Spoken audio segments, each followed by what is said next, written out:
joy is coming in the morning time. Oh, now that my eyes do see, Lord, I know you really, really love me. Ladies and gentlemen, in 1999, Regis Philbin stormed on the ABC television network as the host of the popular game show entitled Who Wants to Be a Millionaire? The television game show was played in the format of a quiz competition in which contestants attempted to win a top prize of $1 million by answering a series of multiple choice questions of increasing difficulty.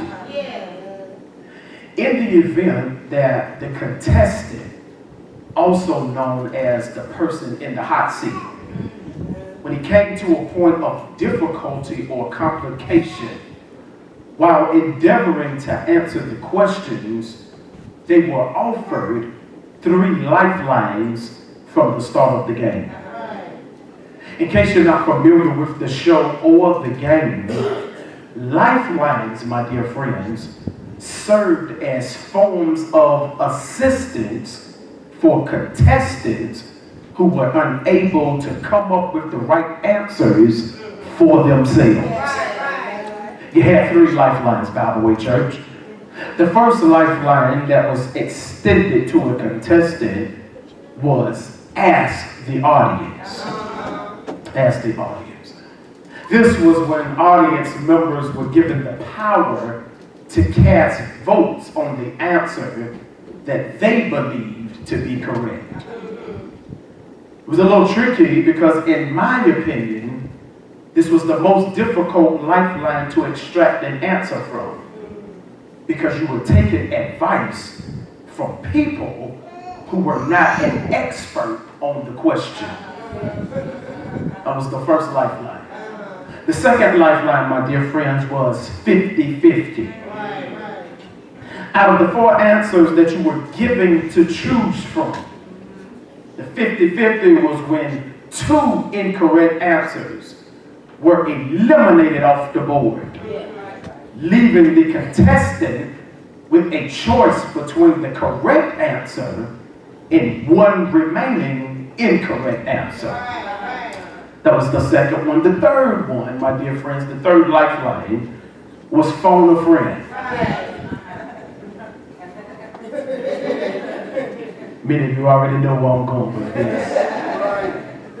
Phone a friend, my dear friends, was the lifeline given to people who asked the audience the question. They couldn't come up with the right answer. You did 50-50, still couldn't come up with the right answer. Now you have the option to phone a friend. And the reality is, the friend that you would phone or call would be a friend that is an expert at the question that has been asked. And so this morning, I really believe that I may not be speaking to people who have been in the hot seat on Who Wants to Be a Millionaire. But I believe I'm speaking to people this morning that's been in the hot seat of life. And you've been faced with unfortunate situations. I've come to tell you this morning, rather I've come to encourage you this morning, that you got 1 lifeline left. You got 1 option left. You have 1 choice left. And that option this morning is to talk to God. There was an old song that they used to sing when I was growing up that said, have a little talk with Jesus. Tell him about your problem. Said he'll hear your faintest cry. And he'll answer by and by. Song said, have a little talk with Jesus, we'll make it all right. Come on, would you do me a favor and get back this on your neighbor and tell them, have a little talk with Jesus. So my brothers and sisters, that is the summation of what our text embodies this morning. You only got 1 choice left. This morning in the book of 2 Chronicles, we meet a man by the name of Jehoshaphat. Jehoshaphat, my brothers and sisters, this morning is the king of Judah. In the chapters preceding our text this morning, Jehoshaphat aligns and connects himself with the king of Israel by the name of Ahab. And they together, Jehoshaphat and Ahab, they go to war against Ramoth Gilead. Now, what becomes amazing this morning is that during this war against Ramoth Gilead, Ahab, who is the king of Israel, he ends up dying. And after Ahab dies, Jehoshaphat makes it out of the war alive.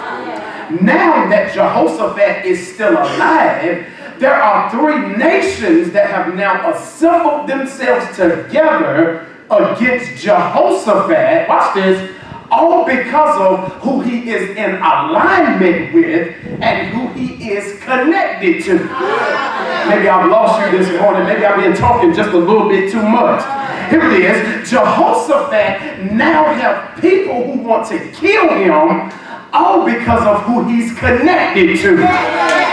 He now has people who want to plot for his demise, all because of who he has aligned himself with.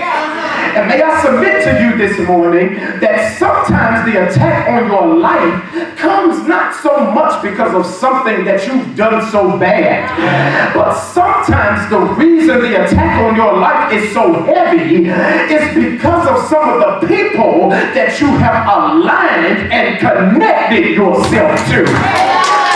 God, I wish I had a church this morning. Have you ever taken the time to think back over your life and you consider the fact that some of the stuff that I've been through, some of the stuff that has happened to me never showed up until certain people came into my life? Yes, if I'm honest about it this morning, many of us can say that we love the people that we are connected to and we really embrace the connections and the relationships that we have for other people, but the reality is the level of attack on your life never seemed to be this dramatic until those people started to come around in your life. You say to yourself, I used to be able to think straight until I got connected to you. I used to think well of myself until I got connected to you. I used to be able to pay all of my bills on time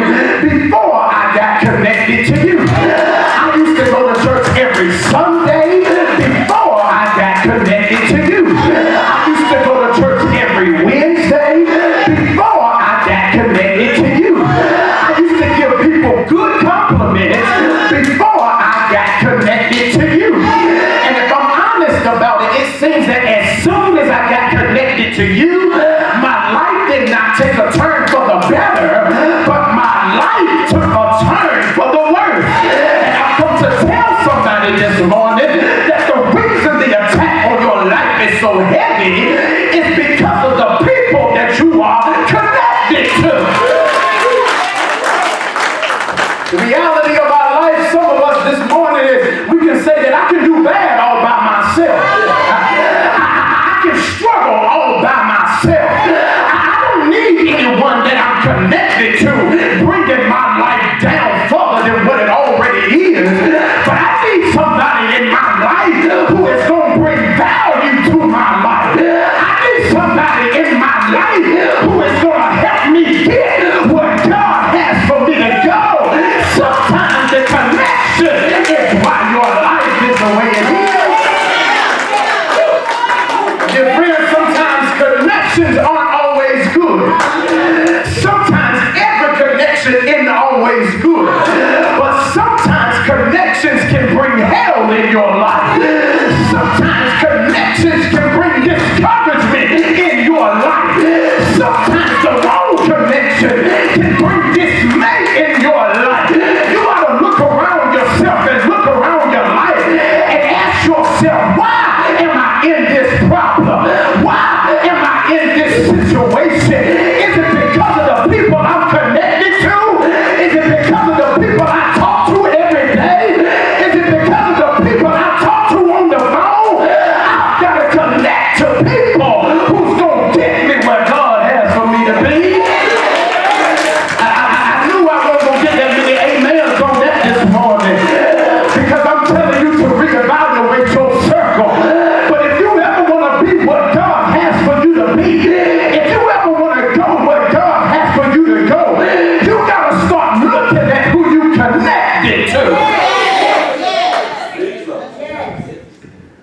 And now, my dear friends, Jehoshaphat has a large army of people after him because of who he was connected to. Here it is. It's amazing that when you consider the text this morning, Jehoshaphat this morning aligns himself with King Ahab, watch this, only to help him win a war. He aligns himself with Ahab only to help him win a war. Now that Ahab is dead, everybody now wants to pursue Jehoshaphat. Because it's a clear indication that sometimes the attack on your life doesn't come until you try to help other people. God, I wish I really had a witness in here this morning. It seems as though the enemy sometimes never want to attack you until you've given other people all you've had. Yeah, it seems like the attack on your life never came so strong until you extended every resource that you had to other people. And sometimes, my dear friends, it seems unfair. Seems unfair that you've given other people all you had. And now the reality is I'm the one that's under attack. I've given everybody all of the prayers that I could pray. I've slobbered all over my bed. I've given you all of the money that I have. And it seems like now I'm the one that's under attack.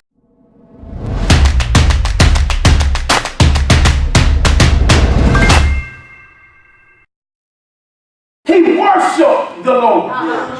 He came to church and paid his tithe. He came to church and he paid his offering.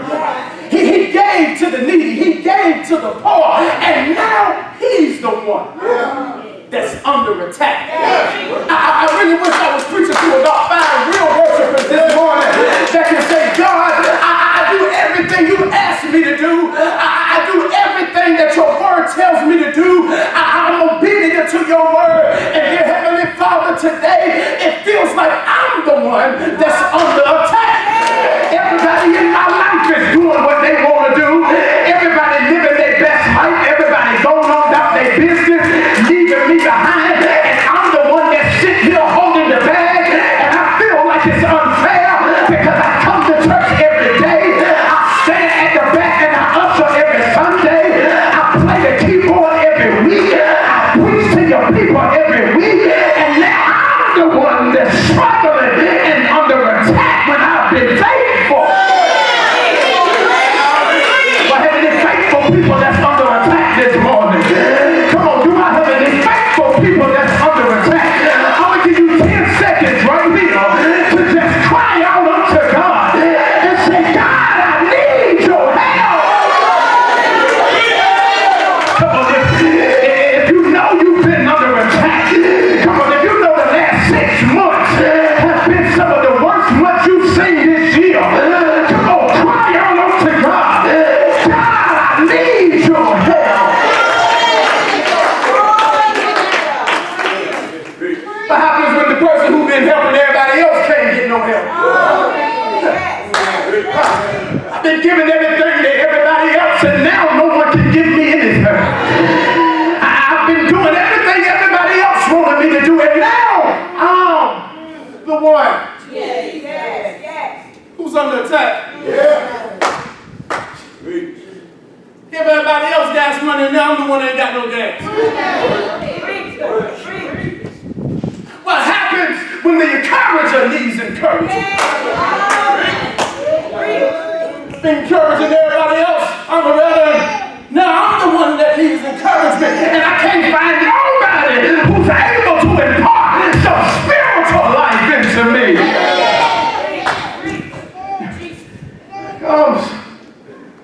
Comes Jehoshaphat this morning. It's under attack.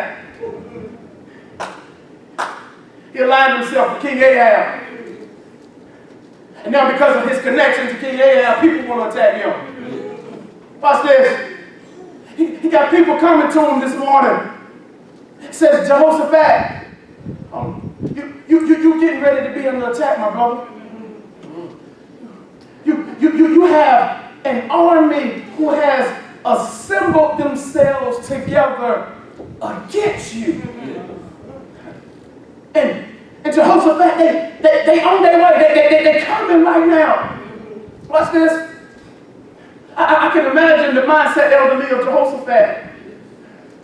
Because he don't know what to do. He don't know what to do. He's the king of Judah. Got a lot of different things going through his mind right now. It's amazing that the enemy loves to attack you when you got everything on your mind. How many people can honestly say this morning, I don't need nothing else on my mind. I don't need nothing else bothering me. I already got to figure out how I'm going to pay the bills for the month, how I'm going to get my baby a new pair of shoes. I got Christmas coming up next month. I got the stuff that the church trying to get done, and I don't need nothing else on my mind.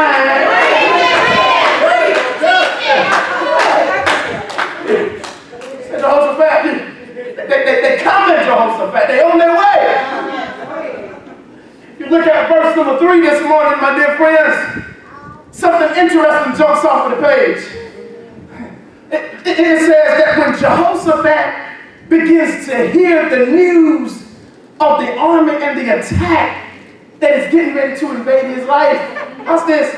The text says in verse 3, says that Jehoshaphat resolved to inquire of the Lord.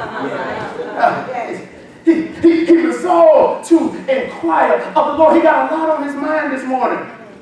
But he resolved to inquire of the Lord. Now listen, Bibleway Church, that word resolve would suggest this morning that Jehoshaphat comes up with a solution.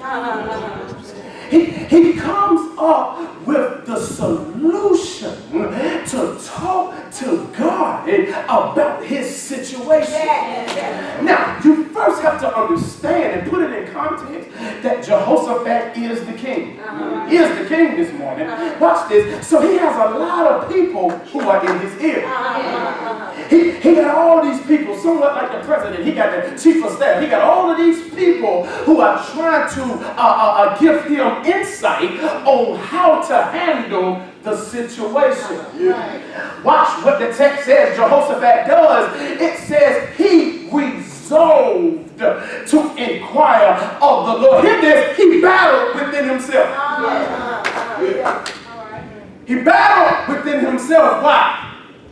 Because he got a lot of people that are giving him information, and the reality is some of us are in the same situations just like Jehoshaphat, because we got a lot of people who are trying to tell us what to do, what they would do, what I would do if I'm in that situation, how I would act if I'm in that situation. And the reality is you got a battle within yourself.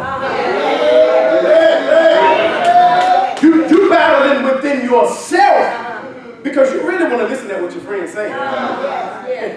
See, the reality is they are your friends. That's right. So you trust your friends. And so the battle comes because, watch this, I want to trust what everybody else is saying because what they're saying sounds good. I want to act the way they're telling me to act. I want to react the way they're telling me to react. I want to go off just like they're telling me to go off. But on the other side, I have God. I have God who is telling me and commissioning me to do the right thing. So there has to be a resolve. There has to be a solution. What you gonna do? You gonna listen at your friends? They ain't got what you trying to get. Or are you gonna listen at God? You gonna let your friends tell you and influence the decision that you have to make? Or are you going to resolve to listen at the word of God? And so Jehoshaphat, my dear friends, this morning, the text says he resolved to listen at God. He resolved to inquire of the Lord. Watch this. He made God his only option. He made God his only option. He says, look, friends, look, associates and servants and everybody else who's around me, I appreciate what you're saying. I appreciate and the insight that you're trying to give me as it relates to this problem that is coming towards me. Watch this, but he says, I got one person that I listen to. I got one person that I have to answer to, and that person is God. See, this is the interesting thing about Jehoshaphat, because I found out in this text that Jehoshaphat understands that he does not need people's validation. He does not have to candidate for the trust of his servants. So he does not need their validation. And some of us have to come to the point where we understand, I don't care what you say. I don't care what you think. I'm not entitled to your validation. The only person that I got to answer to is God. So if you don't understand my next move, if you don't understand what I do next, if you don't understand the decision that I'm getting ready to make, that's all fine and well, because I don't need your validation. All I have to answer to, the only person I have to answer to is God. Look at your neighbor and tell them you have to learn to resolve to inquire of the Lord. Jehoshaphat this morning, Bibleway, he begins to pray about his situation. He begins to pray about the situation that is bombarding his life. Begins to pray about a decision that he has to make. Watch this. And God sends a prophetic word to Jehoshaphat. In verse 15 this morning, he sends a prophetic word to Jehoshaphat. Watch what the prophetic word says. It says, do not be afraid or discouraged because of this vast army. See, I told you in the beginning of this sermon that this was an encouraging word for somebody this morning. And I've come to tell you, just like the prophet told Jehoshaphat, I've come to tell somebody this morning, do not be dismayed or discouraged about the vast army that is approaching. Here it is. Do not be afraid or dismayed, here it is, about what you see.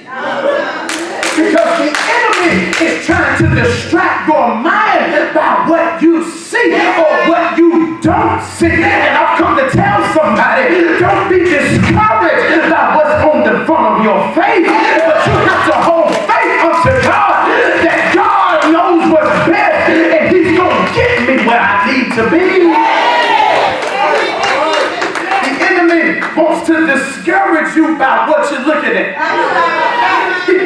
He wants to discourage you by what you don't see. But the reality is that I think the enemy forgot that Christians don't walk by sight. That ain't how we walk. We don't walk by what we see. But the Bible says that we walk by faith and not by sight. I don't care what I'm looking at. I don't care that I got more bills than I got money. I don't care that I got a major decision to make next week. I don't care that everything seems to be falling on my back, because I'm not looking at what I see, but I got faith in God to know that if he gave me this situation, I must be strong enough to handle it. Come on, you want to look at your neighbor this morning and tell them, you want to know why you're in that situation? Tell them, because you're strong enough to handle it. Come on, look back at your neighbor and tell them, you're strong enough to handle it. You're strong enough to handle it. Don't be dismayed by what you see. I feel a preach in this place this morning. Come on, hug your other neighbor and tell them, stop looking at the situation that way. Tell them, God says, don't be discouraged. Here it is. Before you sit down, I gotta go. Here it is. Here it is. The text says this morning, he says, don't be discouraged, Jehoshaphat. I know it looks damnable. I know it doesn't look and feel the way you want it to feel. He says, but don't be discouraged. Watch this. Watch what he says. He says, because the battle is not yours. He says, but this battle, watch this, is the Lord.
microwave. But you ought to look at that woman